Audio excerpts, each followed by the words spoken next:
You're doing great. Okay, next I need you to try circular movements.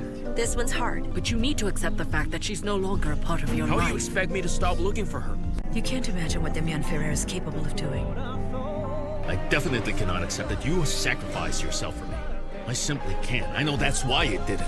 I am stepping down as General Director of the Quadroom Group for health reasons. You were having an affair with Rafaela. This is how you repay me for what I've done? I am Mariella's father. Lying heart.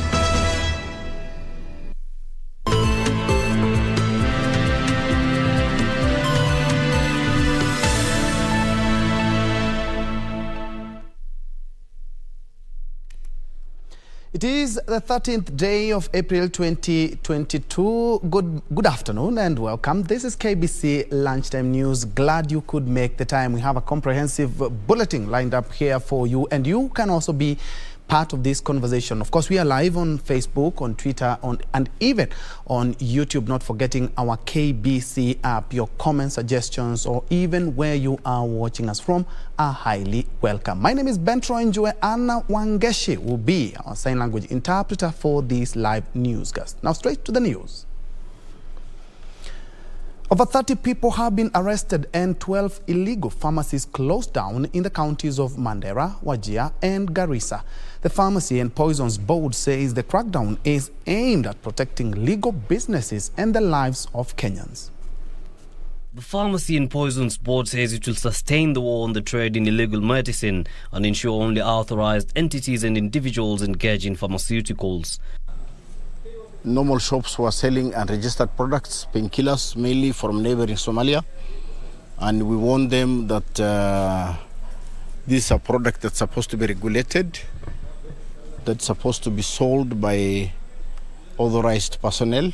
12 pharmacies have been shut down and 30 people arrested for operating illegally. Maintain the pressure until we minimize to a zero level the quackism and people who are selling pharmaceutical products and medical devices that are not registered. We have a lot of absentee superintendents, and we're telling people who are registering premises and running away that we will deregister you, we will put you on disciplinary. People who are shifting from one shop to another every year, this is a warning for you. Pharmacy and Poisons Board Regional Officer Omar Ali Sheikh says lives must be protected and that the government will not take kindly any form of laxity from those charged with the responsibility of protecting the lives of Kenyans. Yusufar reporting for Lunchtime News. To Isiolo now, where the government has scaled up the ongoing security operation in Isiolo County to flush out armed herders who have forcefully invaded Isiolo grazing lands, consequently resorting to conflict. The latest attack in Burat area last Friday led to the loss of 9 lives, while 5 people are nursing gunshot wounds. Isiolo County Commissioner Geoffrey Omondin says the government has deployed additional security officers and 3 armored vehicles to effectively deal with the armed herders who have disregarded the directive to retreat back to their home counties. It is a reprieve for Burat residents in Isiolo County who have been living in fear over insecurity in the region. If they move peacefully and there is no resistance, then it will be okay. But if they resist and they use their illegal firearms to resist the movement, then we'll use our equipment which has been deployed there to remove them by force. So it will depend. Ndio nilikuwa nasema tukiongea lugha mzuri sisi pia naongea lugha mzuri. Wakiongea lugha mbaya sisi pia tutaongea lugha mbaya. Omondin challenged the area leaders to engage elders and morans in the region for peace talks. Lengo langu kabisa, nataka wale criminals, wale wanakuja wanaua, wanaenda, wanatumia illegal firearms. Wale watu ambao wamepoteza maisha yao, washikwe, wastakiwe na mada. Hawezi kuua hapa, waende mahali pengine, waue, wazunguke wakiua watu na hakuna hatua inachukuliwa. Hiyo ndio tunasema tuna hapa ya kwamba paka hawa washikwe, wastakiwe kwa mada. He noted there are laid down regulations on how herders from neighboring regions should request for pasture and water from another community. Frederick Mwoki for Lunchtime News. Plans to upgrade Sangalo Institute of Science and Technology in Bungoma County to a national polytechnic are at an advanced stage. Principal Secretary for the State Department of Vocational and Technical Training, Dr. Margaret Mwakima, says that a legal order to this effect is already with the Attorney General. Speaking during the 6th graduation ceremony at Sangalo Institute of Science and Technology in Baringo County, Principal Secretary for the State Department of Vocational and Technical Training, Dr. Margaret Mwakima, disclosed plans to transform the institute to a national polytechnic were in top gear. Plans are at very advanced stage. We actually have done the legal order, which is with the Attorney General, for Sangalo Institute of Science and Technology to become a national polytechnic. Dr. Mwakima noting the move is aimed at making it a center of excellence for agricultural technology through investment in proper resources and manpower. The government is investing much more resources in modernizing and expanding technical and vocational institutions. It expects that we'll meet the human resource need of the industry and re-equip institutions with modern training equipment that match industry requirements. The department has identified 9 such institutions and earmarked them for elevation. Nancy Okwari, Lunchtime News.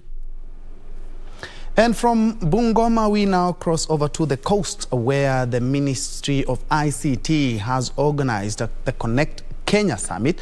It has been there for the last 2 days, and our very own business editor, O'Brien Kimani, has been keeping a keen eye on the happenings there. And as you can see on your screen, he is ready to give us an update. O'Brien, over to you now.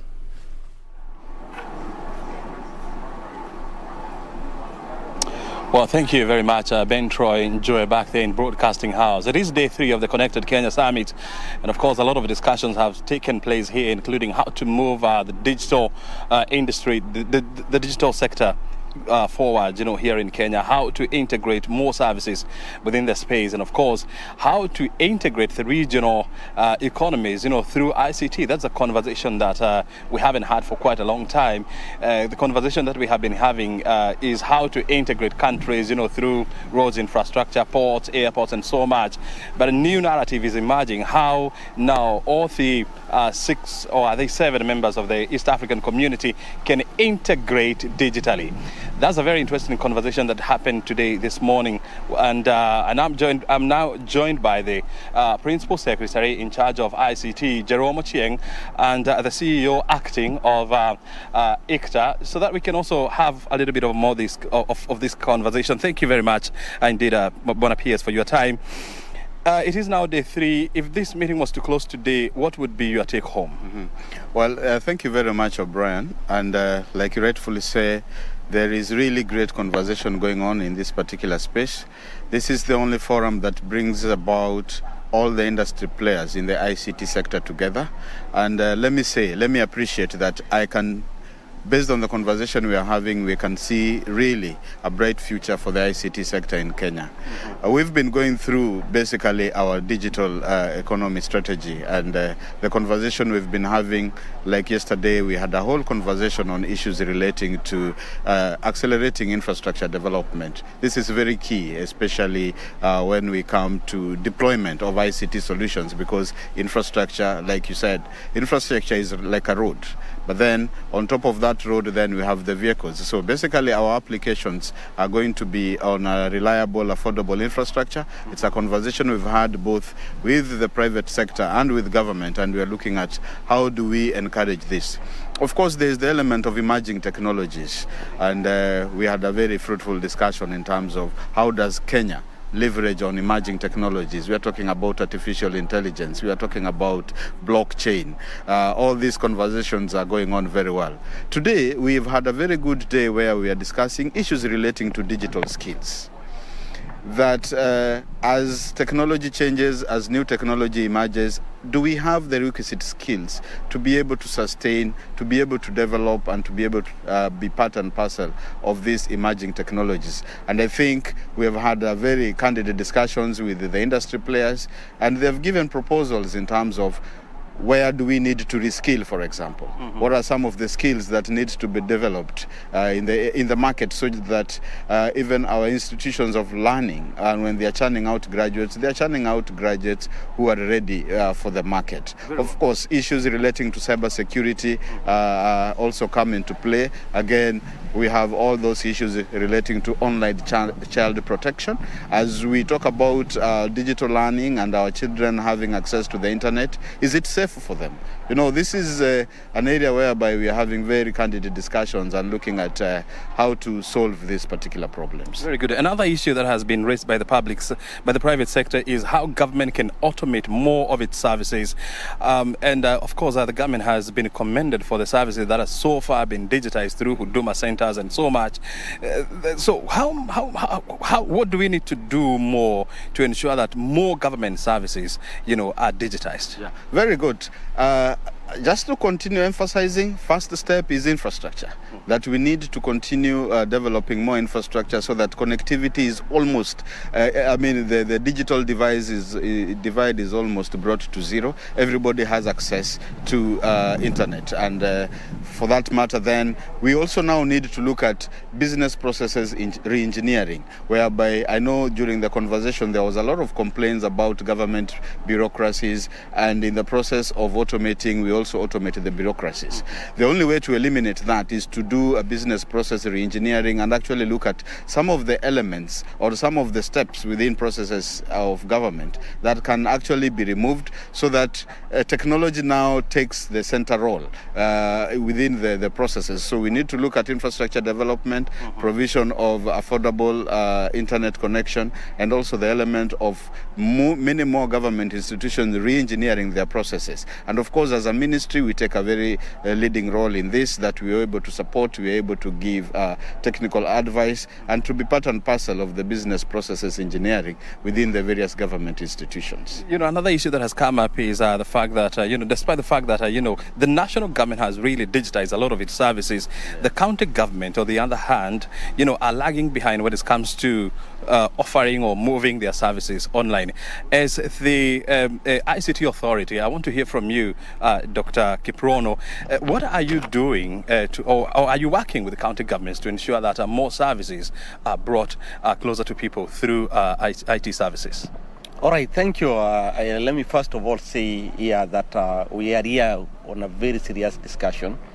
On this forum, we have over 1,200 participants, ICT professionals, and the captains of the industry. And this time around, we have also attracted other professionals like finance, the auditors are here, and the HR are here, because we believe that we need to work together as professionals in this field to deliver. On the issue of the county automation, when the county started, we had a county roadmap to really assist and facilitate the counties to really take up this issue of automation. And at the initial stages, we provide them with some equipment. I remember we gave every county 10 computers to start up, and then we arrange county forums where we meet as ICT professionals from the county and then from the national government, and the forum is there. And going forward in our national ICT master plan, we have really made sure that we assist counties to accelerate digitization. So there is a forum and there is a whole program to automate the critical processes of the county, revenue processes, and the HR processes, among others. And we believe that going forward with this particular arrangement, the counties will be facilitated because they will be also be able to get the technical expertise from the national government and especially from the ICT authority and the Ministry of ICT, so that they can upscale the automation. The informal sector in Kenya is the ICT levels, or ICT knowledge levels within the informal sector in Kenya is still very, very low. And when you have a situation whereby the informal sector is the largest employer in this country, it means that there is a significant portion of Kenyans that are completely IT illiterate.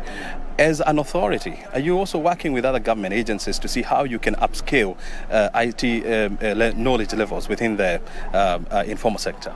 All right, it is true, and I think when you look at the crowd of IT, I think when they all became one and the issue of the learning space really grew, you get there are so many upcoming ICT professionals from different sectors who need to be supported. And really for the economy to grow, we need to tap on this particular skill and this workforce. So one of the things we are really planning as ICT authority through the master plan is to make sure that we also engage them through different infrastructure, which will deploy really to make sure that we get that particular workforce in terms of infrastructure. And then we move forward to really train them, because we need to build those digital skills. Through the Ministry of ICT and ICT Authority, we have also tried as much as possible to really pick the graduates from the university through the program called the PDTP program. And it has really assisted the government in getting those very sharp graduates who are in the market. And then we sharpen their skills so that they are able to assist us around the economy. So in terms of structures and approach in reaching them and assisting them, I think the government has put up some structures, and even in the master plan it's well elaborated how we can reach those particular untapped skills. Very well. Before I let you go, I also want to hear from the peers. How do we ensure that the deliberations, the thought that have been that are coming out of this conference, are integrated within our IC? That has been our business editor, O'Brien Kimani, there engaging two of the best in the ICT, including ICT Principal Secretary Jerome Ochieng. You do remember that ICT Authority has organized that ICT summit that is bringing together all the stakeholders, all the players in the ICT industry in the country.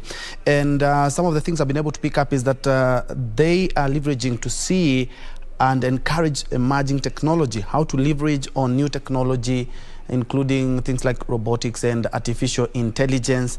And we also have issue of skills, where the question is, do we have the skills to sustain the tempo and the energy and the technology?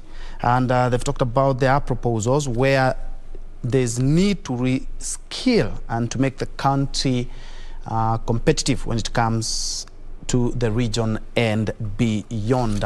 Thank you so much, O'Brien.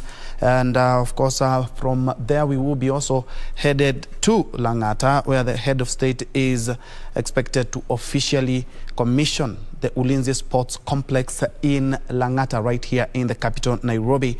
That was commissioned, or the groundbreaking ceremony was on 28th of October 2020. In about 1.5 years or two, the complex is done. That will help our military officers and our disciplined forces to do their training and also do their matches and their games there as well. But we'll be crossing over there as soon as we have that live feed. But in other news, still in at the coast, or rather, a section of residents of Malindi town have filed a petition at the Environment and Land Court seeking orders to stop the county government from burning toxic substances at the Manyungu dump site in the posh Kaswarina area. Naomi Angera, a representative of Malindi Residents Development Group, claims smoke emanating from the dump site was a health hazard to those residing in the locality. The petition was filed by Progress Welfare Association of Malindi and Malindi Residents Development Group, seeking to the county government and National Environmental Management Authority to stop burning of waste in Mayungu, which has become a health hazard. Conrad Atiang, the lawyer representing the group, said locals are entitled to clean and safe environment. It is petition number 6 of 2022. And it is specifically challenging the violation of the residents' rights under Articles 42, 43 and 46 of the Constitution, which is specific to sustainable health, the right to clean and safe environment. Atiang further noted that the dam site at Mayungu was a tragedy. It is a very reckless and careless way of dumping waste, and the fumes that emanate from the dump site affects the residents mostly of Mayungu and Kasurina, which is a big majority of the population of Malindi residents. It affects hundreds and hundreds of people. Kindly let us note that the toxic fumes from the dump site, because of the winds, can travel as far as even 20 kilometers. So that is affecting almost the whole town. Justice Odeni granted the respondents 21 days to file the response and set the matter for mention in June. Jacqueline Masharia for Lunchtime News. And in other news, aspirants who are vying for political seats as independent candidates across the country have faulted the Independent Electoral and Boundaries Commission for asking them to produce photocopies of identity cards and signatures of those supporting their bids. Led by Cindy Otieno, who is contesting for the Westlands parliamentary seat, the group claimed the move is a scheme to force every Kenyan to join a political party, yet the constitution allows for independent candidates. Tunashangazwa kwa nini wanahitaji sisi kama wagombeaji huru kupeana hizo IDs, ilhali unaona vyama wanapopeleka majina ya wanachama wao, hiyo IBC hawaulizi hizo vyama wapatie photocopy za ID za hao watu. Sheria inasema ya kwamba kuna privacy ya data ya mtu. Kwa hivyo wakati IBC inatueleza tuende tuchukue signatures kwa wananchi, alafu tuchukue pia photocopy za ID zao, hiyo ni njama ya IBC inakula na vyama ndio waweze kukwaza wagombeaji huru wasisimame. Ndio maana sisi tukiwa hapa leo kama wagombeaji huru tunasema ya kwamba hatutakubali tume huru ya IBC iweze kutumiwa na vyama kuwakandamiza wale wagombeaji huru. In the coming election, I can state with utmost confidence, independent candidates will receive more votes for the seat of MCA than any other coalition formation. People power, higher power. People power, higher power. I can say that for the seats of MP and governor, if independents are not the first or the second largest block of MPs in the next parliament, I'll be extremely surprised. And we are going to have a very large number of independent governors as well. Well, so some more news is that tension is high in Choina settlement scheme in Transoya County after a number of squatters forcefully returned to their land after being evicted. The squatters are accusing security officers in the area of barring them to resume their normal lives after obtaining a court order against the eviction. The squatters allegedly now want Transoya County Commissioner Sam Ojwang, who is the county security chairman, arrested for defying a court order allowing them to resettle back in their land. Watu wa idara mbalimbali katika hii serikali ya Kitale hii Transoya ambayo inanyakua mashamba na inakotesha watu kutoka inji kama ukanda kama kufanyia hapo biashara, na wananchi wenyewe wenye wako kwa ground wanatimua, wanajificha tu kwa mistuni kama wanajifanya kama wanafanya hao kama squatters. Speaking after filing the petition, the group accused the county commissioner of unfair administrative on the manner they were evicted. Ni nani, kwa sababu serikali imedeny kwamba wao hawajawahi kuhamisha mtu, ni nani sasa ana mobilize security apparatus na kufake security alert na hapo tuko na security apparatus za West Pokot hawana hiyo intelligence information. Tuko na Uganda ambayo wana manage security yao vizuri kabisa, na hapa ni mahali pa usalama ya kutosha. Kwa nini wana fake security alerts na kusumbua watu wetu? Kwani wananchi ndio wezi? The squatters are now appealing to Land Cabinet Secretary Farida Karone to solve the matter and ensure they are fully compensated and resettled. Tungeomba Bwana Kibicho, Bwana Matiang'i na wale wote wanahusika na mambo ya security watusaidie kwa kutuondolea state and public officers wale wamenyakua mashamba hapa na wana defend wakitumia government machinery. Tumeenda mahakamani saa hii na nimetoka kule, nimefile application under certificate of agency. Nataka County Security Committee Chairman ambaye ni Bwana Samson Ojwang aje I explain nani ana mobilize security apparatus ya county against lawful citizens ambao are unarmed. However, Transoya County Commissioner Sam Ojwang said the resettlement process had been delayed due to verification of rightful beneficiaries of the land before the allocation process began. Jelis Aladi for Lunchtime News. And that report by Jelis takes us to our first breather. And before I do that, let me appreciate Oreko Boniface counting me in.